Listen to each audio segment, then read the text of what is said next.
पिछले बुधवार को मुझे एक पुस्तक विमोचन में जाने का सौभाग्य प्राप्त हुआ। It was for the many lives of Syeda X by Neha Dikshit. यह पुस्तक 10 वर्षों के शोध का परिणाम है और यह पुस्तक अभी सिर्फ अंग्रेजी में मिल सकती है, पर काश एक दिन इसका ट्रांसलेशन हिंदी में भी हो। आप सुन रहे हैं डेजी रॉकवेल। किसी का दिल नहीं दुखाना चाहता हूँ, पर एक श्रीमान ने पूछा, हम सईदा जैसी महिलाएं के साथ कैसे मिल सकते हैं? Well, in the words of Neha Dixit herself, things that are necessary for a common person's survival: food, snacks, spices, cosmetics, stationery, garments, automobile parts, books, prints, spare parts, decoration pieces, toys, kitchen appliances, hardware, carpentry tools, plumbing material, building material, devotional items, festival goodies, medical supplies, electric goods, electronic goods, everything is made and packaged here by these women. So, look no further than the world around you. In the 1980s, नीलाम घर का tagline था देखते आंखें और सुनते कान। यही देखते आंखें और सुनते कान से आप सईदा जैसे महिलाएं के साथ मिल सकते हैं, क्योंकि इस दुनिया में the rich and the poor, they may, in the words of Neha Dikshit, they may live in the same neighborhood, but in segregated places within that locality. The spaces of the poor are not just invisible to the rich, but also have no uninterrupted access to amenities. If you want to meet women like Saida's daughter Reshma, look no further than these malls who don't want to spoil their image of exclusivity. Or Dekhti Aankhein or Sunte Kaan. Please read the book Many Lives of Syeda X by Neha Dixit. And that's all I have to say. Hi, I'm with Neha Dixit talking about her latest book, The Many Lives of Syeda X. Reading this book, you've brought a lot of interesting things to light and shown us the reality of the world for people like Syeda. So what now? What's your message for the oncoming generation of voters and change makers? I do want to say that a lot of people like us who are in a position of privilege, we stop noticing that a lot of people out there are enabling that life for us. And the very fact that I can sit here and talk about certain things without having to go and actually work for 18 hours and not get the 1/5 of the daily wage that workers like Syeda get.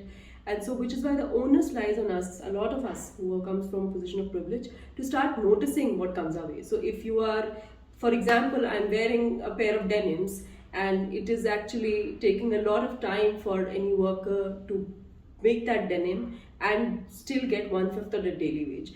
Or the fact that when I'm walking on the road, people are using helmets, people are standing at the traffic light, people are selling toys at the traffic light, or the fact that I'm buying almonds and dry fruit for my breakfast, or the fact that I'm using string lights or bulbs or using any stationery. All of that is some people who are making it.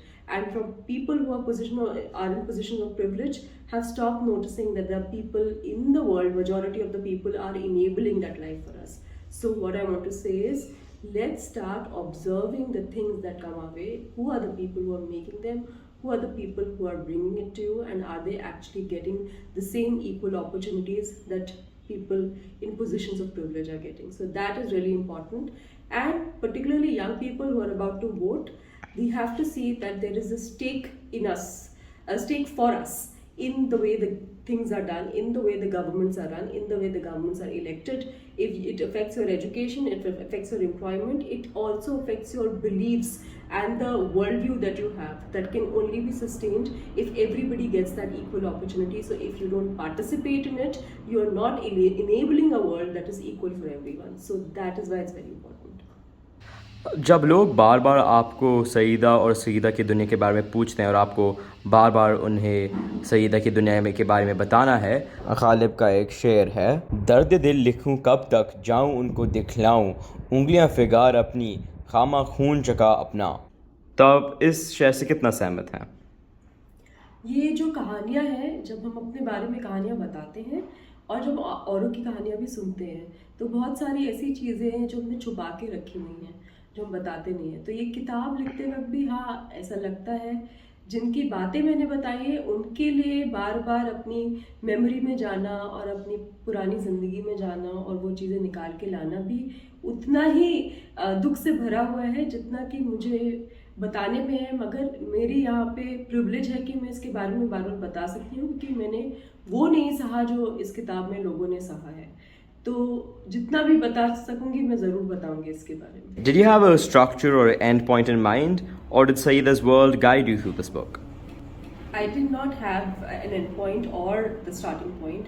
I entered Saida's world and it was in the middle of various things, and as things opening up, I decided, okay, this is where I start and this is where I end. Some things that were not part of the original plan also came in as the story unfolded and as I happened to interact with her over the period of 10 years. 10 years of research is an incredible feat of determination. Unfortunately, my generation is more focused on instant gratification and moving away from spending too much time on things. Do you think a book like this will ever be able to come out again? I can't say about the book, but one thing I do want to say: each time somebody says that the new people are not, do not have, they have a smaller attention span, I always say that these are also the people who binge watch a lot. So I do know that if they really like something, they go ahead and read it or they go ahead and watch it. And so in that way, I think that not just my book, but there will be more books that will hold the attention of the young people.